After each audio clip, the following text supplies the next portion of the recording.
To calculate the percentage in Looker Studio, follow these steps. Open your report.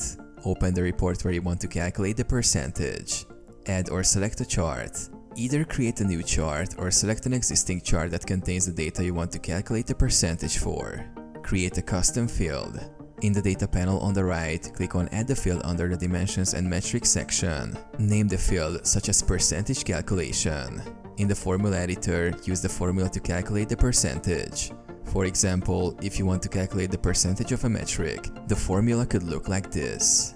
Replace metric with the actual metric you're calculating. For example, to calculate the percentage of total sales for a specific region, you would use the following.